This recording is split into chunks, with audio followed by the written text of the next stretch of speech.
Welcome. Today I'm absolutely delighted to be chatting to Olive Hickmott, who is presenting at the conference next year. So, Olive, we've known each other a number of years, and you've certainly assisted both of my young people, not so young now, with various educational challenges. So it's lovely to welcome you here today. Your presentation next year at the conference is intriguingly titled the extended NLP spelling strategy can eliminate dyslexia. So do please tell us a little bit more about you and your presentation. Splendid, and thank you very much, and thank you for inviting me. Yes, well, I met the NLP spelling strategy probably something like 22 years ago, I think. And and I was completely blown away by it. I think it was Robert that was explaining it to me, and he said people who are good at literacy look up and see words, and I'm going, which planet are you on, Robert? I can't do this. And we happen to have a local special needs school in our village, and when I came off the course on the following day, literally, I went into my special needs school and said, have you got anybody who can't spell? Because I think I've learned something really useful. And so that's where we started. And over the years, and courtesy of neuroscience, I've learned more and more about how to teach it, because the answer was right from Robert and from Ian McDermott, but getting there wasn't quite right for the kids that had got lots of learning difficulties and major dyslexia. And so I worked out exactly how to do it. And over 22 years, I've come up with all sorts of additions, like how you breathe, sleeping, grounding, etc., that are really valuable add-ons. And so that's where I started, and that's what the presentation's about. But most NLPers will have some understanding of the NLP spelling strategy, we hope. But I want to go do something a bit different, really, because one of the things that I have found out in all those years is that we really need divergent thinkers and visual thinking skills. So I've become this expert in how people learn visually, and 98% of small children, like 4-year-olds, are creative geniuses. Yes. As they work up through school, they lose it. Yeah. And it's something like only 2% of the adult population. And every single dyslexic I have ever met is not reliably visualizing words. Yes. And there is thousands of them. Yes. By the way, ADHDers have got uncontrollable mental images, but that's another story for another day. Next year. They're the opposite. And most of these kids are highly stressed, and that stress can go on into a lifetime of anxiety and trauma and everything else. So that's the background, as it were. But I decided about a month ago that I could go on coaching and training people in how to do this for the rest of my days. And I thought, do I really want to be doing that, or would I rather prevent it? And I went, I would rather prevent it. And so I started off on this route, which was built on the NLP spelling strategy, but was for prevention. And I think there's a lot of things in NLP that we can move into prevention. And this is just one of them, probably. But it's like prevention is really difficult to prove, for starters.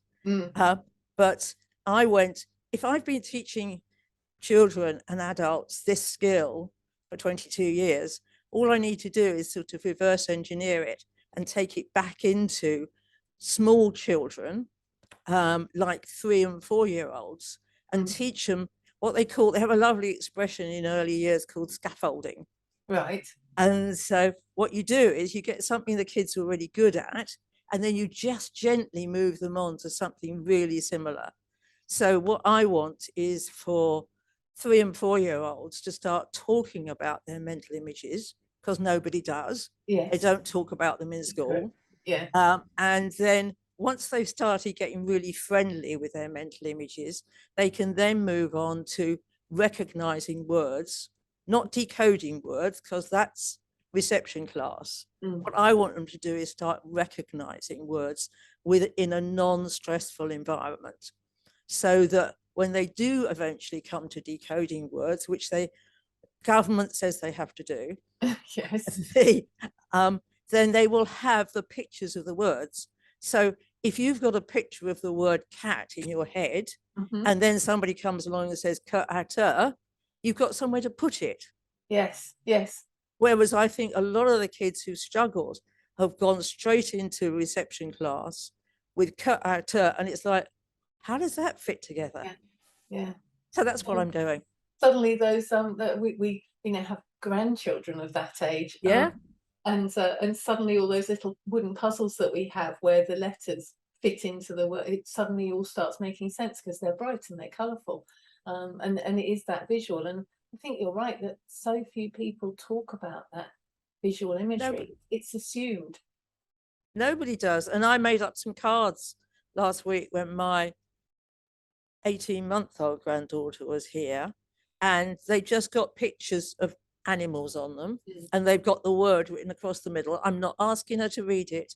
I'm just asking her to start absorbing words, so she can sit there in the car thumbing through these cards. And as she gets better at speaking, she can start to talk about the pictures. Yes. And it's beautiful to do it in that way. I mean, my grandson, who was 4 this week, he just recognizes so many words because of the visual that he's just been exposed to. Things like McDonald's. Exactly. But that's exactly what I want to do, is I want to get them used to words without decoding them, because decoding is a really limited activity for words that you've never seen. Yes, absolutely. Oh, sorry, we could talk about this for ages. So what will delegates take away from your session, Olive? Well, they'll have a bit of a recap of the NLP spelling strategy and why and how we've developed it. And actually that was in a Rapport article many moons ago, but I'll give them a copy of that as well. And I'm really hoping that they do just what you've just done. I've got a 4-year-old or a 3 or 4-year-old. I could be doing this with my 3 or 4-year-old. That or if you're running a play group or something or other, or you're minder, a childminder, you could be doing this really, really simply, and it gives them a great start for when they get into decoding the more complicated words. Absolutely, that sounds fantastic. So is there anything that delegates can do before your session to give them a deeper and more valuable experience during your session? Well, I moved a lot of my stuff now onto a learning platform, which is called LearnDesk, but it's got a lot of modules on there, and some of them I do a 60-minute class on a different strategy for dyslexia, a 60-minute class for ADHD. And I discovered that because so few adults are really good at visualizing, I had to do a class for getting adults to get their visual pictures back again because they'd forgotten about them. So anybody can go on those. The link for that is visualkids.co.uk. And the live classes I do are just free. And so if you didn't do the NLP spelling strategy, or you want an update, then do come on one of those, and you can learn it for yourself and learn it for your kids of any age. And then when we talk about this magical thing about stopping dyslexia happening, you'll know exactly why it works. Wonderful. So, Olive, we've known each other many years. We've seen each other at many conferences before. What does the NLP International Conference mean to you? Oh, I just think I learned. I mean, as you say, I've been here forever. I think I learned stuff that I didn't know. always. Yeah. It's enabled me to pick up bits and pieces of other people's work, like the late Robert Fletcher's, embraining, all of those sort of things. And I've been really good for some reason. I think I have a jigsaw puzzle brain, but I've been really good at fitting bits together. And so you'll find tiny bits of embraining in what I do, for example, but it's not called embraining. It's just like, this is our experience. And the lovely Robert Fletcher was one of the people that got me going, because he used to work in a school for the profoundly disabled of some variety, and I can't remember which. And so we had a long chat one evening when I was on his course, and he sorted me out on a few things. One of the things he sorted me out on, he said, don't get too excited about looking up to the left or looking up to the right. He said, some people are wired the other way around. And I went, thank you, Robert.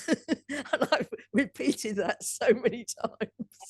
Yes. It's models and models, aren't they? There's always there's the exceptions. So Exactly. and then to say left-handers always do it the other way around. I'm left-handed, I don't. Yeah, exactly. Exactly. Yes, we love our models. So, as I said, for those of you watching this, Olive is presenting at the NLP International Conference next May. You are presenting virtually in the second weekend, so on the Saturday, the 20th of May, in the 17:30 slot, so 5:30 in the afternoon. That's British summertime. So, really looking forward to that. I think we'll learn a lot, and I think it goes on to that 6 degrees of separation. We will all know somebody who will benefit from what you have to share with us. So thank you, Olive. Looking forward to it. Thank you very much indeed.